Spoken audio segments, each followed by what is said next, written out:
Waduh, Jakarta trafficnya udah padet banget nih. Untung udah isi bensin. Jadi hati tenang. Kalau belum tuh pasti deg-degan sepanjang jalan. Tapi ngomong-ngomong Sobat Stalker, bensin itu kan produk hilir ya. Nah, produk hulunya itu langsung dari hasil bumi. Aku sih pengen tahu nih, penasaran gimana mulai dari ambil hasil bumi, dieksplorasi sampai dengan diproduksi. Gimana ngelolanya, gimana memantaunya. Cakep nih kalau aku datang dan ketemu Pak Rinto dari SKK Migas. Oke, aku mau ketemu Pak Rinto, ngobrol banyak dan lihat gimana cara pengelolaannya. Setuju nggak? Ikut kan? Oke, moncus, berangkat.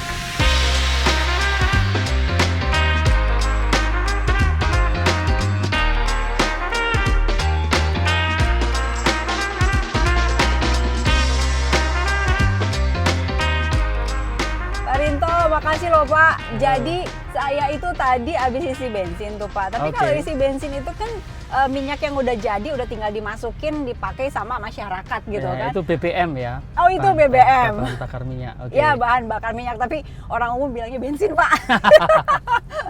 Itu nah terus itu kan udah minyak udah jadi udah bersih udah bisa tinggal pakai gitu kan Pak. Nah awalnya itu kan dari perut bumi kan Pak. Betul. Yang dikelola oleh SKK Migas, ya kan Pak. Tapi sebetulnya mungkin untuk masyarakat yang awam taunya ya udah minyak, bensin udah tinggal masuk ke mobil. Sebetulnya pengolahannya itu kan sulit ya Pak. Yang diawasi, yang dikelola oleh SKK Migas apa aja Pak? Istilahnya fungsinya gitu.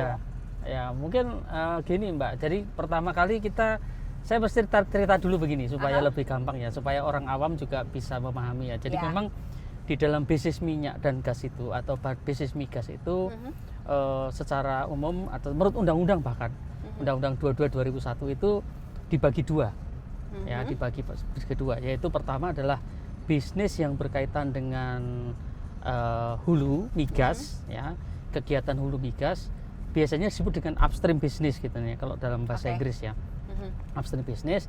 Lalu ada bagian lain lagi bisnis migas juga yang disebut dengan downstream business atau bisnis hilir.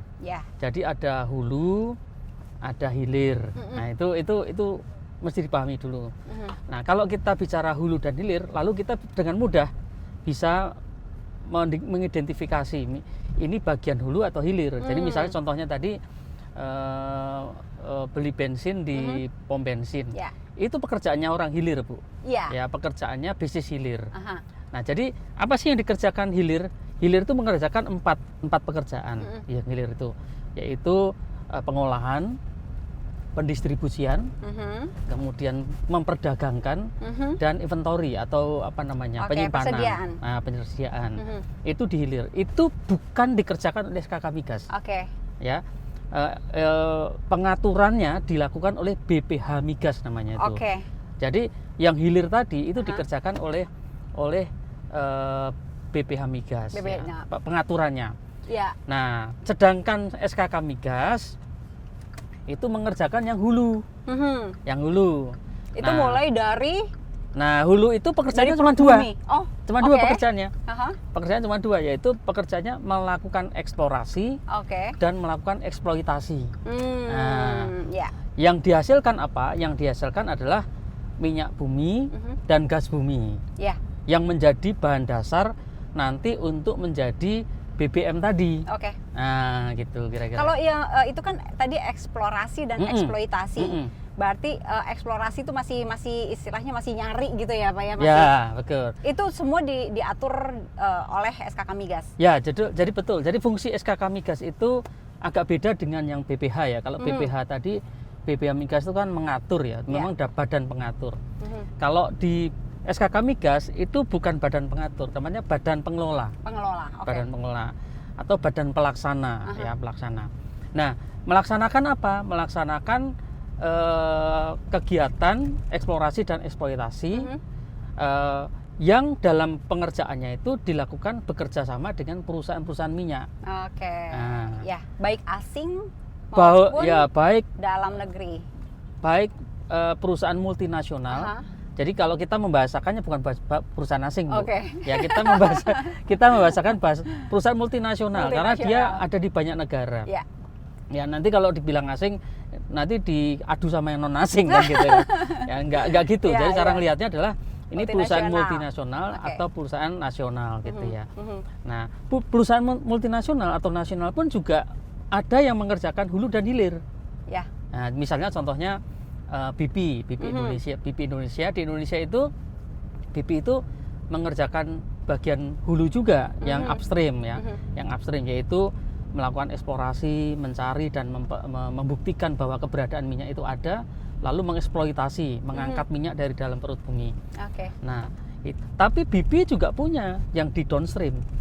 Makanya dia punya pom bensin. Pom bensin, betul. Ada beberapa merek-merek pom bensin ya. Nah, BP yang mengerjakan pom bensin itu diatur oleh BPH Migas. Oke. Tapi BP yang mengerjakan eksplorasi dan eksploitasi, pengendaliannya, SKK pengelolaannya Migas. bersama-sama dengan SKK Migas. Oke. Pak, dulu itu kan SKK Migas namanya BP Migas ya. Oh iya, Ya kan? betul.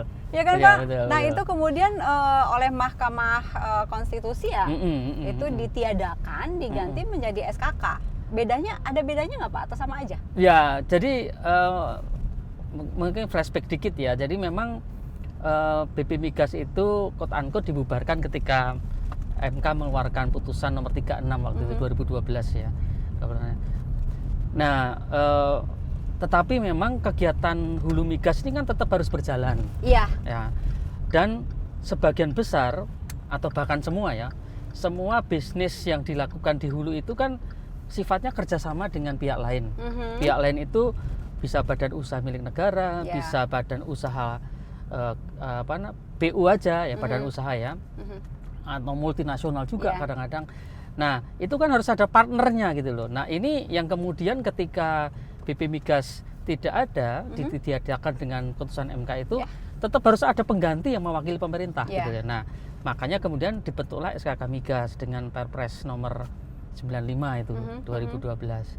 Nah, itu secara fungsi sama sebetulnya. Mirip sama persis. Sama. Secara fungsi sama. Sama. Bedanya? Ya bedanya cuman begini. Kalau bedanya tuh saya bisa mengatakan setiap zaman itu kan punya tantangan masing-masing beda-beda gitu ya, Mbak. Jadi mungkin zaman BP Migas itu tantangannya beda dengan zamannya SKK Migas. Jadi bedanya hanya dalam how to manage, bagaimana cara mengelolanya gitu ya. Teknik mengelolanya, metode mengelolanya, strateginya. Tetapi kalau dari fungsinya sama persis. Yaitu apa? Mengendalikan, mengawasi bisnis usaha migas yang ada di hulu. Oke. Kalau yang dirasakan langsung oleh masyarakat, Pak, fungsi dari SKK Migas ini ada nggak, Pak? Atau ya semua yang dirasakan langsung oleh masyarakat atau hanya di hulu saja yang di hilir saja yang dirasakan? Ini memang perlu saya banyak cerita ya, mengenai bagaimana hulu itu memberikan peran yang cukup besar juga sebenarnya kepada masyarakat. Ya. Jadi secara garis besar begini. Hulu itu memiliki fungsi yang utama, terutama dari peraturan atau undang-undang ataupun perpres yang ada di dalam pembentukan SKK Migas itu, utamanya adalah untuk mengoptimalkan penerimaan negara. Jadi mengupayakan bisnis minyak dan gas bumi yang ada di perut bumi itu diupayakan menghasilkan minyak dan gas bumi lalu dijual lalu jadi penerimaan negara. Itu utamanya. Ya. Tetapi sebetulnya ada fungsi lain yang juga bisa dirasakan oleh masyarakat ya, oleh masyarakat langsung. Itu yang disebut dengan dampak multiplier atau multiplier effect ya. Atau dampak berganda lah, berganda. Nah, itu ada 13 itu kalau kita identifikasi. Apa aja, 13 Pak? ya. Misalnya contohnya begini, paling gampang paling gampang. Misalnya listrik yang ada di PLN yang dipakai untuk menghidupkan di Jakarta ini misalnya. Ini gasnya semua dari hulu migas. Ya. Kebetulan tidak semua, tapi sebagian besar ya. Itu kan yang mensuplai itu adalah dulu sekarang PHI ONWJ namanya.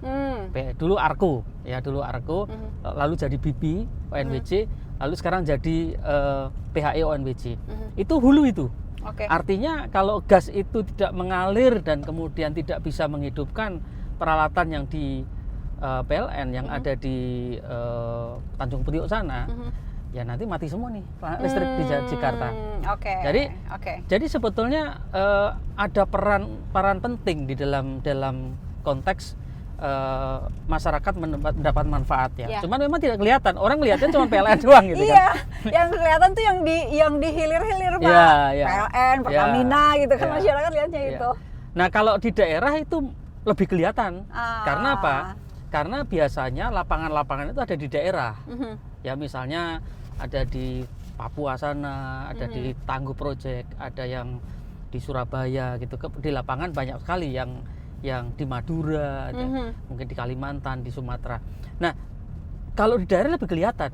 Ya, salah satunya misalnya memberdayakan masyarakat untuk bisnis, ya, bisnis masyarakat lokal. Ya, walaupun sebetulnya kalau kita lihat dari sisi nasional itu juga ada pengusaha-pengusaha yang ikut terlibat di dalam bisnis hulu migas yang bisa menikmati langsung.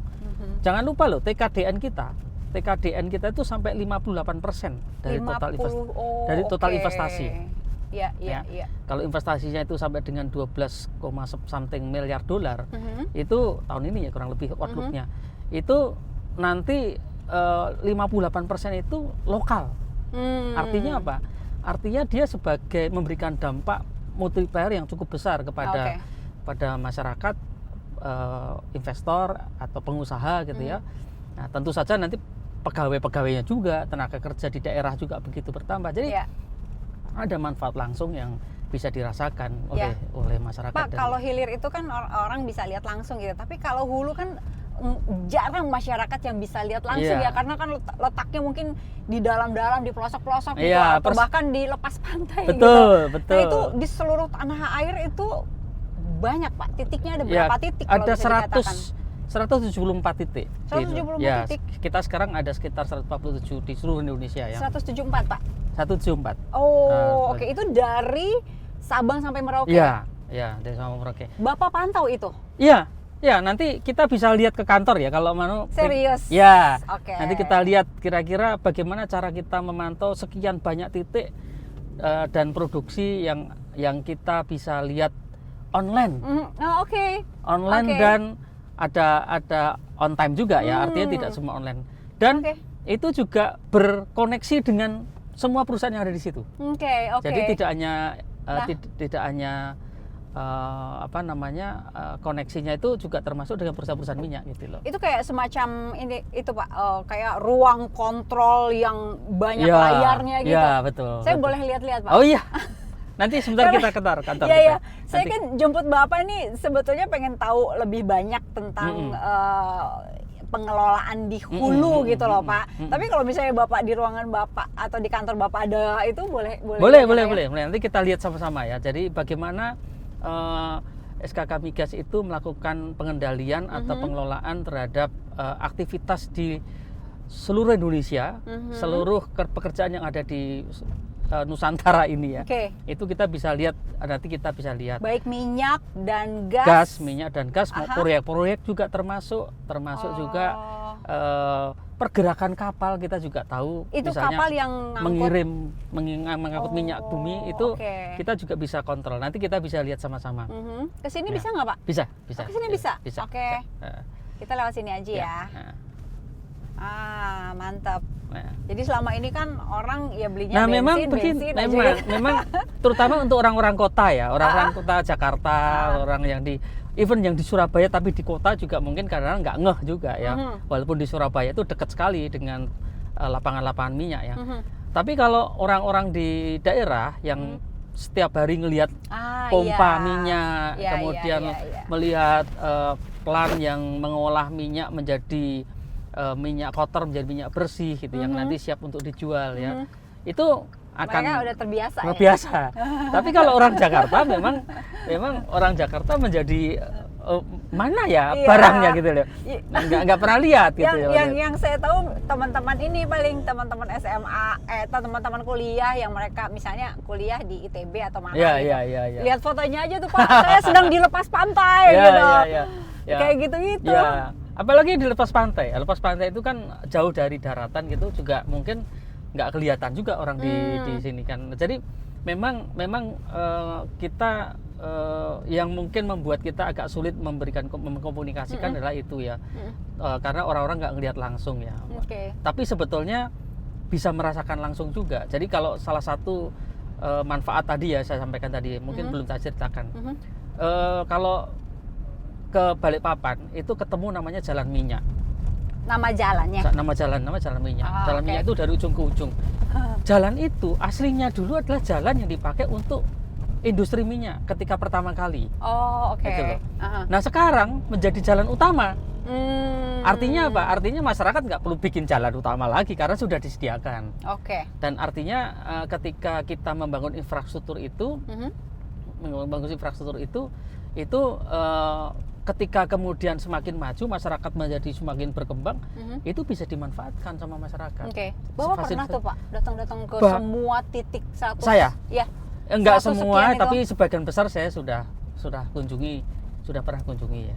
Bapak di SKK Migas sudah berapa tahun sih Pak? Kalau di SKK Migas mulai tahun 2004. 2004. 2004. Wow. Nah, itu baru berapa? 17 ya. 17 Wow. tahun. Ya memang kalau saya dari awal kan memang di minyak ya. Jadi memang sudah passionnya di situ ya. Jadi saya memang setiap tahapan itu saya nikmati gitu loh. Dan itu selalu memberikan kebahagiaan. Oke, Bapak. Mohon maaf loh, Bapak hari ini saya culik. It's okay, Tadi no saya problem. culik, saya jemput sekalian pengen lihat itu ruang IOC apa ya? Ya, istilahnya IOC, Integrated Operation Oke, Control. kita sampai.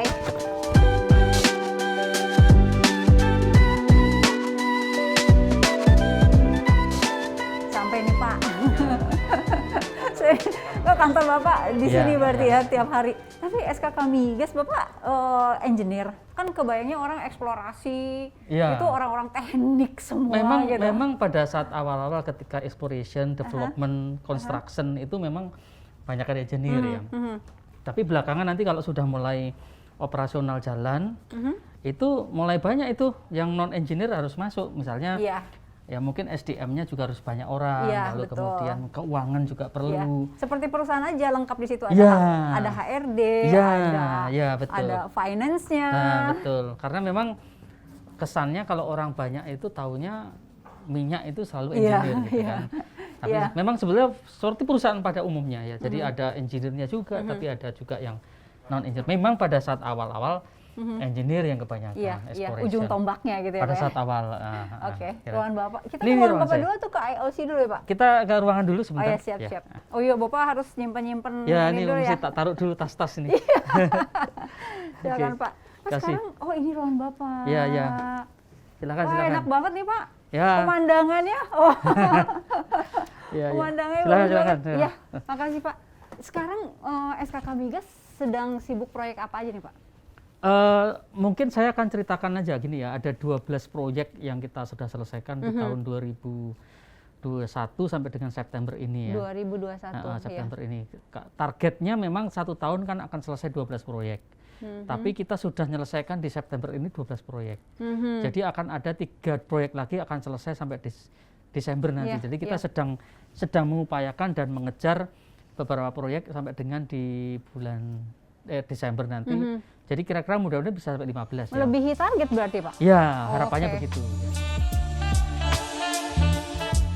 Nah, ini misalnya ada proyek yang kita sudah selesaikan itu di Lematang ya, compression itu kita bikin di sana. Di wilayah mana itu, Pak? Itu ada di Sumatera Selatan. Oh, Sumatera Selatan. Oke.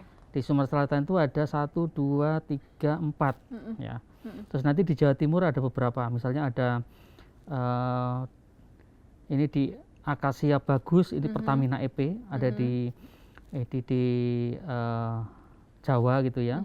ONBJ juga ada proyek. Oke. Jadi ada 12 proyek yang kita sudah selesaikan di tahun 2012 Jadi itu kan udah masa pandemi tuh Pak, malah melebihi target, nggak ada pengaruhnya berarti pandemi? Ya atau gimana? sebetulnya itulah kemudian memang ketika pandemi itu kita mengupayakan optimal mungkin walaupun dengan kondisi yang sangat terbatas, kita mengupayakan supaya kita tetap bisa bekerja optimal, tetap kemudian bisa memberikan yang terbaik buat negara ini kan. Tapi memang ada pengaruhnya. Ada pengaruhnya juga, pastilah.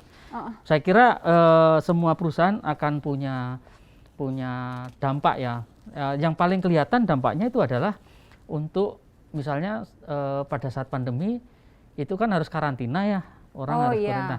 Nah sementara kalau kita lihat di minyak itu kan banyak crew change ya, orang-orang pindah dari satu tempat ke tempat lain, dari Surabaya ke Sumatera, Sumatera Selatan, itu harus ada crew change kan. Crew change itu memang menjadi agak tersendat-sendat ya. Kita sudah mengupayakan optimal, tetapi tetap saja adalah perlambatan-perlambatan ya pekerjaan gitu ya. Ada perlambatan pekerjaan, kemudian bagaimana SKK Migas menghandlenya itu Pak? Ya beberapa yang terlambat itu misalnya ya, contohnya ya, misalnya, tetapi memang namanya perlambatan ya. Perlambatan itu artinya bukan sebuah kegagalan atau bukan sebuah selama masih masuk target masih ya, oke. jadi paling kita delay ke tahun berikutnya atau ke bulan berikutnya gitu ya. Nah, dengan begitu pun kita sudah bisa menyelesaikan 12 proyek yang tadi kita bahkan melebihi target tadi yang gitu Bapak ya. bilang. Nah, ini misalnya catatan saya itu ada perlambatan atau penurunan aktivitas ya untuk personil misalnya. Tadi saya ceritakan crew change. Lalu peralatan juga mungkin agak terlambat karena kan dari luar mau masuk juga mungkin ada proses yang agak lambat ya. Lalu masalah perizinan juga mungkin agak lambat gitu ya. Mungkin AMDAL lah harusnya ketemu dengan masyarakat. Karena AMDAL itu kan harus sosialisasi kepada masyarakat. Nah, kita kan nggak boleh ketemu. Nah, itu kan jadi repot juga. Jadi intinya pasti ada lah bahwa dampaknya itu ada. Kira-kira. Oke. Pak, tadi Bapak di mobil janji mau kasih lihat ruang kontrol. Kita mau lihat ke EOC ya. Kita sekarang menuju ke sana deh. Kita lihat sama-sama EOC ya. Itu berapa jauh Pak? Cuman lantai 28. Jadi cuman kita pakai lift turun sebentar.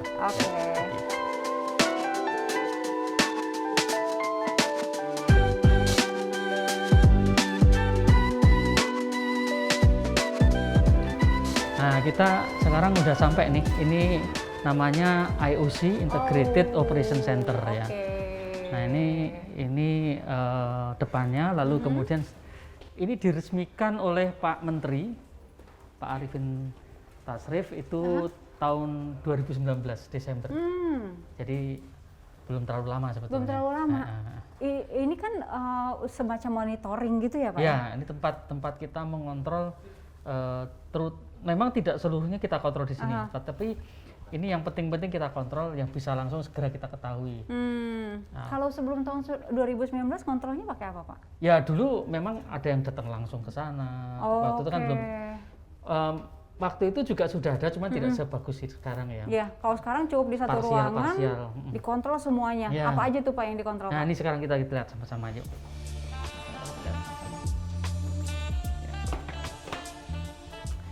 Wow. Nah, ini ruangannya. Ini Pak, monitornya banyak amat. Ini apa aja Pak? Nah, ini adalah dashboard utama nih ya. Iya. Dashboard utama. Kalau kita perhatikan di sini ini kan di SKK Migas salah satu yang dikontrol itu kan produksi ya. Produksi. Itu menjadi KPI kita juga. Makanya yang kita monitor dengan ketat selalu itu masalah oil production ini. Dan ini real time nih. Ini maksudnya angka merah, kuning, hijau itu apa Pak? Nah ini kalau merah hijau kan menunjukkan kalau merah ya hati-hati lah. Tapi maksudnya kalau kita lihat di sini, ini real time per hari ini ya, itu 92% dari target. Target. Tapi ini belum closing karena closingnya kan sore atau malam ya, Di jam sekarang, ini kondisi jam sekarang. Malam itu berarti jam 00. Berarti jam 00 ya, 00. Ini oil production, ini gas production 99%. Jadi ini itu mendekati hampir 100%. Ya, 100%. Ini cara kita monitor langsung, jadi kita bisa langsung tahu kondisi dan hasil yang kita peroleh sampai dengan oil and gas pada saat sekarang gitu ya. Kalau jam 00 atau jam 24 itu di angka 100% dua-duanya atau gimana Pak? Iya, nanti tergantung realisasinya kan kita nggak tahu ya. Iya, Bisa aja nanti nambah dikit gitu ya, karena kan hitungnya per hari. Ini oil lifting. Oil lifting berarti? Nah ini kalau dalam bahasa kita itu kan production itu adalah minyak yang diangkat dari perut bumi ke permukaan. Ya. Tapi kalau lifting ini kemudian adalah yang dijual, yang Setelah siap dijual. di permukaan? Terus diolah lalu dijual. Oke. Nah ini lifting ini adalah yang dijual, dijual. Kalau kita lihat today hari ini berarti kan 140.384 barrels itu yang penjualan. Dari target ada targetnya kayak tadi 100%? Iya, ada target juga. Targetnya, targetnya nanti tentu saja ini kan kalau target kan per barrel per day ya. Jadi ini barrel oil per day. Kalau ini kan absolute number ya. Jadi nanti ditotal semua per hari berapa, semua ditotal lalu nanti dihitung rata-rata per hari. Oke, ini gas lifting. Ini gas lifting sama juga kalau itu kan itu minyak ini gas. Terus ini tidak hanya itu, tapi juga kita monitor mengenai kegiatan drilling ya. Ya ini kita lihat drilling itu ada exploration drilling, ada exploitation drilling gitu ya. Berapa banyak yang kita drill kayak gitu kan.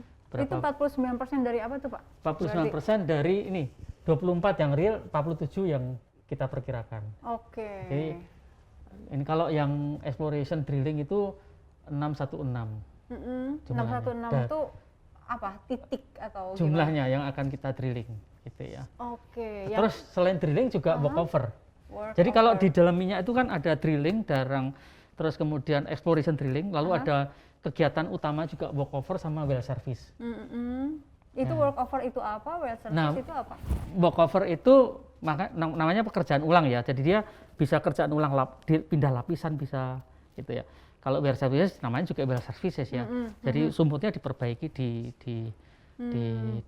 Berarti ini pemantauan angka-angka ini seluruh Indonesia Pak? Seluruh Indonesia. Seluruh Indonesia. Ini totalannya ada di sini? Ya, totalnya sini. Ya, totalnya sini.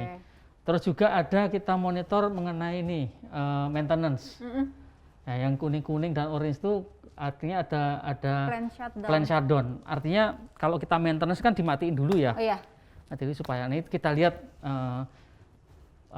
kondisinya actualnya seperti apa ya kayak yang gitu. Actual yang warna merah. Yang merah. Yang plan warna kuning. LPO. Ini operation rig offshore. Nah, ini yang Mbak Cindy tanyakan, Bu Indi tanyakan. Ini kalau dihitung per hari yang lifting tadi itu, kalau ini kan absolute number ya, ini lifting yang per hari sudah di rata-rata. Kondisi per hari ini ya tapi. Nah ini minta minyak itu targetnya yang kita bisa capai 92%. Ya, dari target 705. Ya, ini kondisi per hari ini jam ini. Nah, ini terus gasnya. Ini gasnya 57%. Ini oil and gas. Dan ini total semua. Kalau oil and gas dihitung berdasarkan barrel oil equivalent per day. Jadi gas yang biasanya dihitung berdasarkan MSCF gini ya, MSCF itu di convert ke dalam bentuk barrel oil per day. Ini kan semacam pengontrolan gitu Pak, pengelolaan. SKK Migas berhak untuk membunyikan peluit nggak Pak, misalnya sempritan kalau misalnya kurang atau apa gitu? Biasanya enggak tidak seperti mendadak sontak ya biasanya memang ini menjadi indikasi awal ya. Biasanya kalau misalnya ada pergerakan yang mendadak sontak tiba-tiba ini langsung ya kita actionnya apa kira-kira? Apakah ada terjadi sumur yang shutdown atau apa itu kita bisa langsung kemudian ke lapangan. Nah ini lapangan ya. Nah ini nih yang di lapangan nih ini. Ini yang contoh sebetulnya turunan dari itu, dari yang detail tadi. Ini kalau lebih detail. Ini gambar di mana nih Pak? Ini gambar di Tangguh LNG. Tangguh LNG itu di Teluk Bintuni. Teluk Bintuni.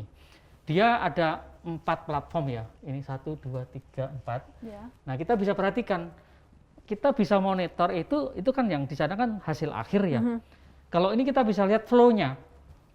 Yang dari platform ini berapa yang mengalir, ini mengalir berapa tuh dalam arti gas yang diangkat dan kemudian dialirkan gitu ya. Terus bahkan nanti sampai ke LNG train 1, train 2 kan kita punya 2 train sekarang yang jalan ya. Train 3 baru dibangun ya. Ya, ini dari train 2 ini hasilnya 1236,37 ya. Train satunya sekian. Oke. Jadi ini kondisi ditangguh. Ada per tanggalnya gitu. Nanti ada tanggal ini, tanggal ini. Bisa lihat yang lain nggak Pak selain tangguh? Oh ini nih contoh lain ya. Ini apa? Ini yang ada di Kangean. Ya, Kangean. Oh. Cuman bedanya kalau itu dalam bentuk foto gambar gitu. Tapi sebetulnya konteksnya sama. Ini dalam bentuk flow yang lain ya. Penggambarannya agak berbeda, mungkin agak kartunis gitu ya. Iya. Tapi paling tidak sama yang kita mau monitor ya. Dari mana mulai pertama kali masuk. Oke. Bacanya gimana Pak? Nah, ini ada. Mulai inlet nih. Ya. Masuk sini. Masuk, mengalir ke sini. Terus ke sana. Ini berapa yang mengalir jumlahnya ke PT 08 ke sana terus. Sampai dengan onlet sana itu. Oke. Nah, terus ini dimatiin offline. Yang ini berarti yang mengalirnya lewat sini doang. Kita bisa monitor ya, ketika berapa yang pertama masuk, lalu kemudian ke sini, lalu bergerak ke sana berapa, dan seterusnya. Nanti sampai dengan outletnya berapa. Oke, Pak, misalnya ada kejadian gitu, salah satu kilang kenapa gitu misalnya, itu ketahuan di sini ada kayak bentuknya kayak apa Pak? Seperti makanya perlu bapak-bapak ini yang monitor. Monitoring berarti 24 jam. 24 jam.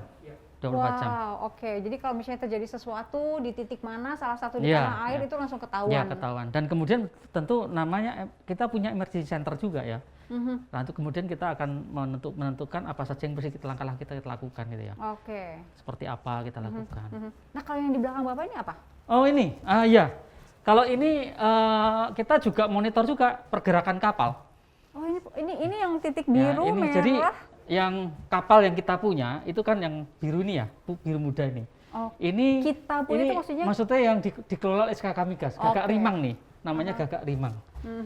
Ini kan Pulau Jawa nih, ya ini Surabaya, di atasnya ini Gagak Rimang. Oh itu Gagak Rimang. Kalau yang warna merah, biru tua ini kapal-kapal yang lain. Kapal-kapal yang lain. Kapal lain itu maksudnya bukan yang urusannya sama minyak. Iya, ya. Ini penting juga kita monitor gitu loh. Kalau misalnya kok tiba-tiba ada kapal, mungkin yang akan dekat-dekat adalah yang berhubungan dengan kapal yang mau di nge-lift ya, nge-lift atau mengambil minyak terus dijual. Ini berarti kapal yang bentuknya kayak tadi itu Pak, yang oil lifting atau bedanya bukan? Kalau di sana kan itu gas ya. Oh kayak gitu deh Pak. Nah ini nih kapalnya. Oh oke.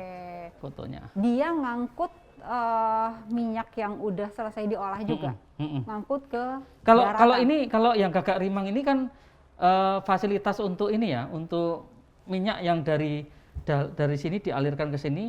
Jadi minyak yang di sini cuma nampung, lalu nanti dialirkan lagi, lalu diolah di cepu toh. Cepu kan. Berarti itu masih minyak mentahan. Masih minyak mentah. Oke. Kita mengistilahkan minyak bumi ya Bu ya. Oke. Nah, karena orang mentah itu konotasinya macam-macam ya. Jadi kita bicaranya selalu ini minyak bumi. Minyak gitu bumi. Ya. Ini kan Pak, kalau mau lihat seluruh tanah air bisa dilihat. Sebetulnya kalau pengen lebih tahu detail, ini sudah dikasih catatan selalu. Jadi misalnya contohnya blok yang sedang kita bicarakan adalah blok Kangean. Jadi blok itu istilah lain dari wilayah kerja pertambangan migas. Ya. Kata lainnya adalah, namanya Kangean, daerahnya itu nama dari blok itu namanya Kangean. Oh, periode ini dari 2011 sampai 2030. Ya, PSI-nya. Iya. Jadi kontrak yang ditandatangani untuk blok Kangean itu sampai dengan 2030 nanti habisnya. Habis. Nah, bisa perpanjang juga ya Pak ya? Bisa dipanjang kalau pemerintah memberikan izin ya, memberikan persetujuan. Lalu ada jumlah sumur berapa yang online? Ini ada 3 sumur Batur. Batur itu apa Pak? Nama saja Bu. Jadi tapi memang nama ini menjadi masalah ketika kemudian kalau kita bicara di daerah-daerah ya, karena kadang-kadang pendekatan nama itu kan tidak menggunakan nama yang seperti di daerah. Misalnya contohnya saya pernah dapat protes itu yang di yang di Cepu itu.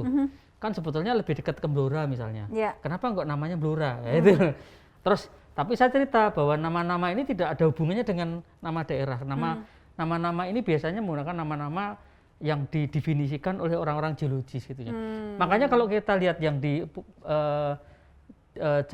Pulau Jawa, di kelompoknya ONWJ itu namanya nama-nama wayang malah, bukan nama daerah. Jadi misalnya ada Arjuna, ada apa namanya Sinta, namanya wayang. Nama wayang. Namanya. Oke. Nanti Seonosi yang sekarang SES itu namanya nama-nama orang, nama-nama lain lagi. Jadi tidak harus melulu menggunakan nama daerah. Itu yang membuat kemudian kadang-kadang salah paham. Kenapa nggak pakai nama daerah saya? Kayak Wiriagar, daerah yang di Papua itu katanya menurut orang sana itu namanya bukan Wiriagar, tempat areanya itu ya. Misalnya namanya Sumuri atau apa. Saya nggak tahu ya persisnya. Kayak tapi ada yang terkenal banget tuh Blok Marcella. Marcella itu di mana ya? Di dekat perbatasan mau ke Australia di bawah. Yang paling itu paling ujung. Oke. Ini apa nih Pak? Kayaknya berubah lagi nih monitornya. Ini apa? Ya ini soalnya gini Bu. Soalnya kita itu punya modul itu sangat banyak. Dibagi 5 modul sebetulnya yang utama. Tapi satu modul itu bisa ribuan kalau kita detailkan. Jadi kalau kita lihat ini kan lebih detail lagi dari tadi yang kita punya kan cuman pie chart-nya kan bentuknya kan pie chart. Ini per tahun ya Pak ya? Nah ini sekarang kita tampilkan 2012. Per tahun. Nah kita lihat. Kalau trennya agak turun ya Pak ya? Ya, karena memang declining kita kan posisinya. Cuman memang kita sedang mencoba untuk nanti kemudian menaikkan ini sampai dengan tahun 2030. Apa? Ada titik baru atau gimana? Ya, kita akan coba untuk kita sedang mengupayakan untuk bisa sampai 1 juta barrel per hari tahun 2030. Ya, ini per tahunnya nih. Ini yang minyak, 2012. yang ini gas. Ya. Gitu. Oke, sekarang 2021. Nanti rencana ada penaikan di tahun 2022 akan naik, 2003 naik terus seterusnya. Oke Pak, nah ini sesuai dengan target dari pemerintah apa gimana Pak? Biasanya target pemerintah itu kan dihitungnya per tahun ya Bu ya? Iya. Jadi tahun ini kayak tadi yang gambar tadi itu, kan kita sampai dengan minyak kita sampai dengan sampai Desember 2021 nanti kita perkirakan akan 665 targetnya, outlook-nya ya. Nah itu tentu saja masih di bawah karena pemerintah kan menargetkan lebih dari itu ya. Tapi kalau dari total semua gas dan minyak mungkin lebih dekat sampai dengan mendekati hampir lebih dari 95% gitu. Jadi kalau saya lihat ini dinamis juga ya Pak ya. Tadi banyak perubahan terus gitu ininya. Iya karena ini monitornya ini berubah lagi sekarang nih. Ini kalau ini dirubahnya karena operatornya pengen lihat. Lihat. Jadi misalnya karena terus lihat-lihat. Ya ini yang pengen lihat tadi kan kita lihat yang punyanya BP, kemudian ini ini punyanya Eni ya, yang operatornya Eni ya, punyanya SKK Migas, punyanya negara, tapi operatornya Eni yang mengoperasikan. Jadi kita memang gambarnya beda-beda, ya, ada yang begini, ada yang begitu, tapi paling tidak yang kita tahu bahwa ini adalah bisa mengetahui real berapa tiap titik ini yang bisa di flow atau mengalir ya. 31682 kita tahu MMCFD ya. Kita bisa langsung ukur dan tahu. Tahu bahwa so far Pak, kinerja dari kita ke sini bergerak Pak? Ya, kinerja dari SKK Migas sudah sesuai dengan yang diharapkan gitu Pak? Kemarin waktu kita press con itu ke tahun 2000 kuartal 3 ya, kuartal 3. Memang tidak semua tercapai ya. Kita boleh duduk dulu di sini. Silakan.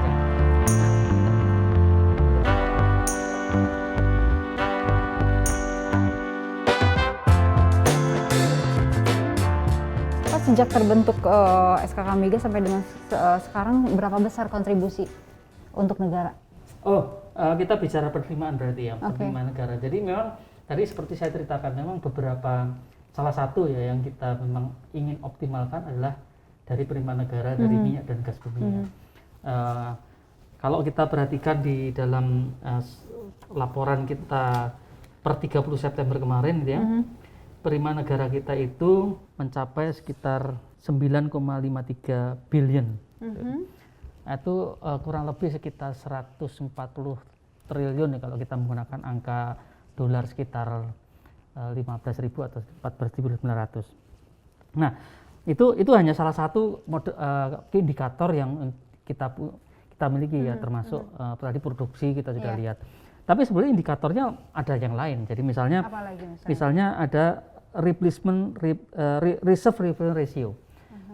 Reserve replacement ratio itu adalah setiap barrel yang kita ambil, satu barrel misalnya, itu diganti dengan berapa barrel. Jadi kalau kita ngambil satu barrel, diganti satu barrel berarti cuma 100, jadi 1:1 gitu kan. Nah kita reserve replacement ratio kemarin itu sampai dengan per September ya, 30 itu 90%. Nah outlook-nya sampai dengan Desember nanti kita sampai sekitar 230-an karena ada beberapa proyek yang kemarin tadi saya ceritain, ada 12 proyek itu diperkirakan akan segera mengalir sehingga akan ada capaian ya terhadap replacement ratio ini. Oke. Ya kemudian cost recovery misalnya, cost recovery itu target yang dicanangkan pemerintah itu sekitar 8,07 billion dolar ya. Nah, as per tanggal 30 September kita cuman 5,56 billion. Artinya bagus dalam pengertian kita bisa menghemat pengeluaran untuk. Tetapi memang nanti di outlook-nya akan tetap come up di sekitar 8 billion jadi sampai Desember. Jadi ada beberapa indikator lain selain lifting tadi ya. Jadi beberapa indikator itu memang tercapai dan bagus gitu Sesuai dengan harapan so far. Iya, so far sampai harapan. Oke. Ya. Termasuk penerimaan negara. Penerimaan negara itu kan targetnya cuma sekitar 7 billion. Nanti dikira-kira sekitar tanggal 3 outlook kita sampai 31 Desember itu hampir sekitar 9,5 billion. Jauh berarti ya. Jauh lebih tinggi. Oke. Ya, jadi selain cost-nya kita juga kurang, bisa kita hemat atau misalnya untuk menghasilkan jumlah yang sama tapi bisa kita efisiensikan, itu juga karena memang pengaruh harga ya, harga minyaknya kan baru naik sekarang. Pak, itu kan udah banyak melebihi dari target gitu ya Pak ya? Untuk penerimaan negara? Iya, walaupun sudah lebih dari target, ini akan ada lebih maksimal lagi, lebih optimal lagi, pengen lebih lagi gitu. Upaya-upayanya apa aja? Oh iya, kalau ini saya mesti cerita begini, cerita memang SKK Migas sedang memiliki sebuah program yang sangat challenging dan saya kira ini program yang sangat bagus ya, yaitu namanya EOG 4.0. EOG itu Indonesia Oil and Gas 4.0, artinya kita memasuki sebuah tahapan di mana oil and gas itu sudah menuju ke arah yang berbeda. Di dalam EOG 4.0 itu kita mencanangkan yang namanya itu Renstra, rencana jangka panjang kita, yaitu untuk long term plan kita mencapai 1 juta barrel per hari di tahun 2030 dan produksi gasnya sampai 12. Jadi itu target yang kita. Nah, untuk mencapai ke sana maka kita punya Renstra, rencana strategisnya. Nah, Renstra itu mendefinisikan paling tidak ada 10 pilar utama ya. 10 pilar utama yang akan kita kerjakan di dalam sampai dengan tahun 2030 itu.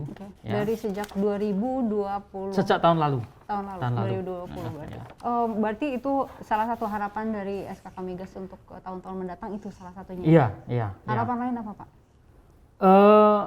Ya tentu saja kita semakin berperan untuk masyarakat lah ya. Oke. Seperti tahun lalu, bukan beberapa waktu lalu ya, bukan tahun lalu, bulan lalu bahkan, itu kita sudah menyelenggarakan namanya capacity building untuk meningkatkan TKDN misalnya. Karena kalau TKDN-nya tinggi dan besar, itu tentu saja akan berdampak kepada perekonomian nasional lebih bagus gitu ya. Ya, itu tetap kita lakukan juga. Baik. Bapak, saya mengucapkan terima kasih. Baik. Pertama udah nyulik Bapak tadi, terus dibawa ke ruangan Bapak juga udah lihat IOC, dan udah dijelasin luar biasa, panjang banget. Kapan-kapan saya boleh main lagi ya Pak? Oh silakan. Oke. Ya udah Pak, sehat-sehat selalu ya Pak ya. Oke, terima kasih banyak untuk kehadirannya dan mudah-mudahan memberikan pencerahan juga bagi banget Pak, pemirsa. udah sampai lihat-lihat semuanya. Paling tidak masyarakat supaya tahulah apa yang kita lakukan dan kita punya peran juga terhadap pembangunan maupun Bukan untuk peran juga Pak, peran banget. iya, peran untuk masyarakat ya, kira-kira Iya. gitu. Dan Baik. negara tentunya. Iya. Ya, Bapak makasih saya banyak. pamit Pak. Oke, Iya. baik. Terima kasih Terima banyak. kasih, Mari, Pak. mari, makasih. Kesana ya Pak ya. Ya, Oke. terima kasih.